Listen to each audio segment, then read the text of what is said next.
NASCAR Sprint Cup Racing on Fox is delivered by UPS. Log on to ups.com/racing to enter the UPS $100,000 Trackside Challenge. If you like that scooter, you could win it and other cool prizes, including a VIP race weekend. ups.com/racing is where you enter for your chance to win. Kurt Busch served his penalty, as did the 38 for too fast exiting. That was a pass-through penalty. And keep an eye on that double yellow line, because that is out of bounds at Daytona and Talladega. You cannot put your wheels below that line to pass. And if you do, watch the bright orange #1, the Bass Pro car of Jamie Mack. Huge run going down the inside here. Got to give that back. Can't do it or you get black flag.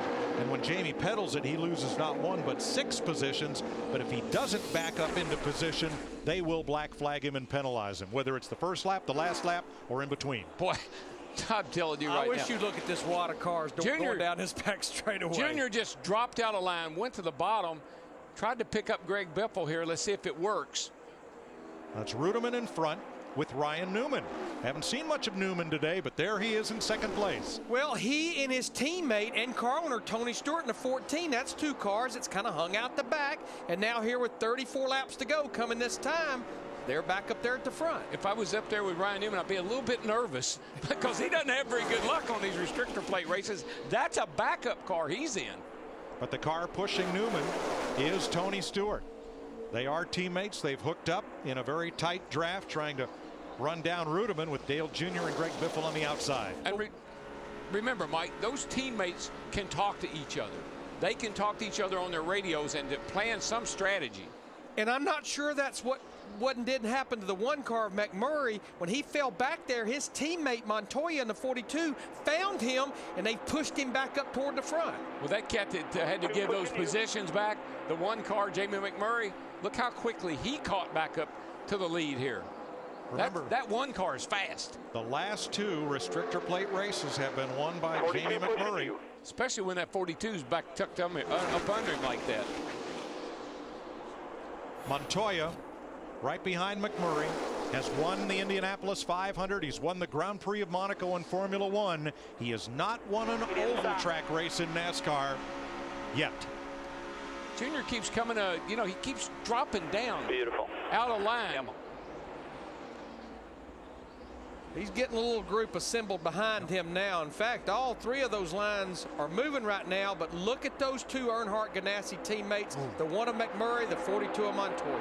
You just can't wobble around like that in the corners when somebody's pushing you.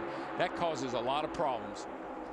Chip Ganassi, McMurray's car owner, he's won the Indy 500 and now the Daytona 500, joining Roger Penske as the only 2 owners in that category. Well, I've said, Mike, when we come to Daytona and Talladega, we never mention Jamie McMurray. Hardly do we talk about him all day long. Here he sits, going for 3 in a row on restrictor plate tracks. Driving for 2 different teams. Roush Fenway in the fall of last year here, Earnhardt Ganassi at Daytona. The inside line with Elliott Sadler, Jeff Gordon, and Dale Jr. not quite quick enough at the moment to gain on the front runners. Some of these guys, I got to say this, some of these guys drive like they got no sense, but some of them drive like they got a 6th sense. And Jamie McMurray must have that 6th sense. Because the safest place you can be is exactly where he's at right now. It may not be the place to be on lap 187, but that's the safest place right now. No, because what you can hear is trouble behind you.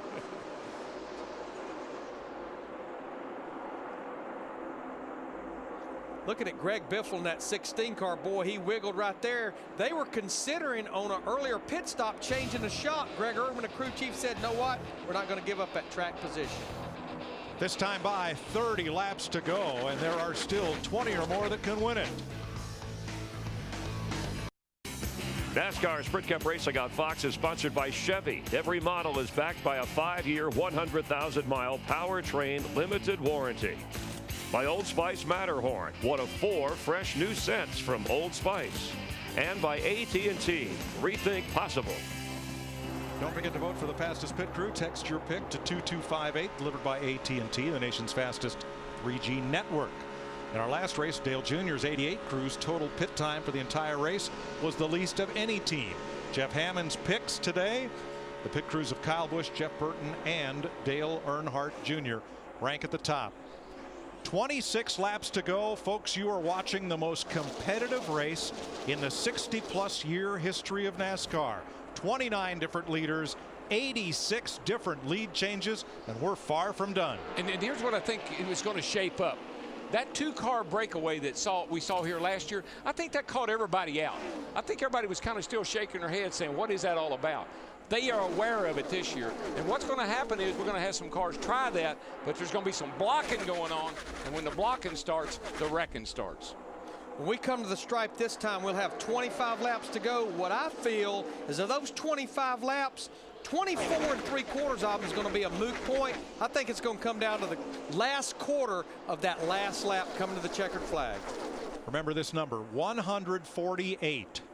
Not just at the start-finish line, but all the lead changes back and forth today. That's how many we've had so far. And it's been such a clean race.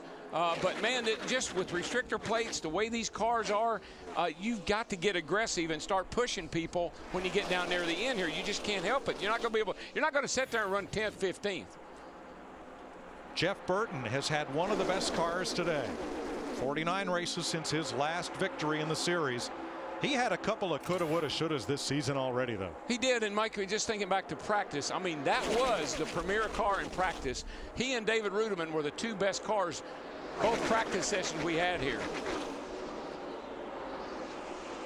Last time around, Jimmy Johnson dropped to the inside to try to move along with the 11 of Denny Hamlin.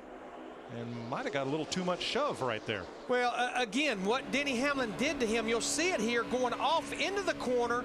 He hits him right there. That's just about the time the 48 car is making the turn. That's just where we are, though, guys. Right now, we're getting aggressive.